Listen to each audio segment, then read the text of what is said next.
Afternoon all, Chief Prepper here.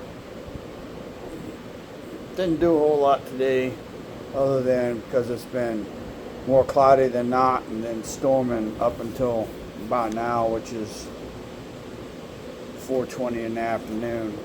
I've been charging up my backup battery system by plugging it in, letting it charge for 45 minutes, and then unplugging it because the cord gets hot. Like hot where it's going to melt. So wanted to talk to you about something down here in Texas right now, just north of San Antonio and Bernie, and then northwest of that in Kerrville, and then in Bandera, which is west of San Antonio, not on I-90 but on State Highway 16. Kerrville and Bernie are flooding, and Bandera is about to flood. So there's been high water rescues and all that shit that normally goes with it because people in Texas, for whatever reason, seem to be stupid. If it's in the dark, I can kind of see, maybe not seeing water, but if you've lived here for any amount of time, then you know, don't go in the water if it's running across the road. I've talked before about listening to Mother Nature. So like the sun is coming out right now, for like really coming out for the first time all day. How do you guys know how to listen to wildlife to kind of figure out that the storm is over? At least here, the birds come out and they start singing. There was a bird right over there outside the back porch singing. So you need to pay attention to wildlife. One day we might not have a weatherman. You know, I said before, if it's going to rain, the ants will build mounds around their holes. And the bigger the mounds, the more rain they expect. I don't know how they know, but it's almost like clockwork. Just now the birds were singing, sun's coming out. You know, it's doing what it's doing. I put out something on Facebook, but I'm going to put it out here. You need to pay attention to the Strategic Petroleum Reserves level. It's down from 370 and 100 million barrels down to 316, 319 as of yesterday or the day before. That will be your first major indicator that things are going to go bad. The lower it gets, I would say the more prepping you need to really seriously consider doing. For me, I'm waiting another week to see if am I going to do something or not. I have a second AC500 controller, but I don't have the batteries to power my second fridge freezer in the house. I am concerned with the way things are going with the data centers and the power grid.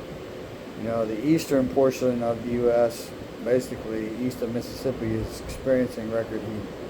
They turned off power to 10,000 people in New York City, I believe. So what does that mean? I mean, last year and the year before, Texas was about ready to go under. Power consumption that was without the data centers we now have.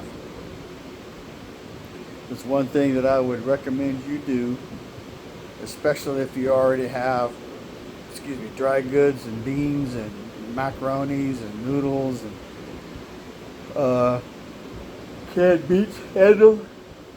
I would, and you got some security, water filtration. I would recommend you invest in some backup power.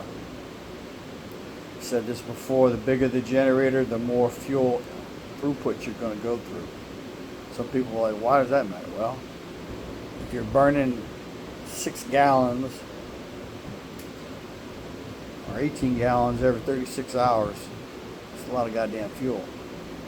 There are people who don't care, but there are also those people probably have access to extra fuel that we don't have, but I would care. So You need to have your backup power plan so that you can collapse what you need to do down into one room. I have my back porch here. I have heat in the winter. It won't be toasty. It won't be freezing. I have 2 air conditioners that I can run. That'll keep it at about 88 degrees when it's 102 outside. It's not really that great, but it's way better than 102. I got fans. So what I'm looking at is getting a BK 500 or B500K, the 5,000 kilowatt hour battery system for Blue Eddy, and then possibly 2 B300K batteries, which are 27 something, so basically 5,400 watts. And those won't actually go with the new system. They'll go on the system I'm using now, so I can pure fleet that and balance it better. And then the 2 B300S batteries and the new battery will go on the new. And then instead of running that cord in there to that AC500 and running it off of that system, I may put the 2 refrigerators from the house onto the same B500 AC500 system. So what I got to invest in is 3 batteries, a solar array rack, realistically probably at least 600 watts of power, and 2 sets of cables. So it ain't going to be cheap, but this way I've got power if things go bad. Anyway, think about that. Think about life as we know it changing. I don't think they're going to tell anybody. I think it's just going to happen, and then everybody's going to have a shit fit. So I shaved because I got something I got to go to that I have to look presentable to in the morning, and then I may have to go again later this year. It's part of life. So as soon as I get to a point where I don't need to look a certain way, I will start growing my beard again. Information is knowledge and power. Live a little, prep a lot, share love. Chief Prepper, out.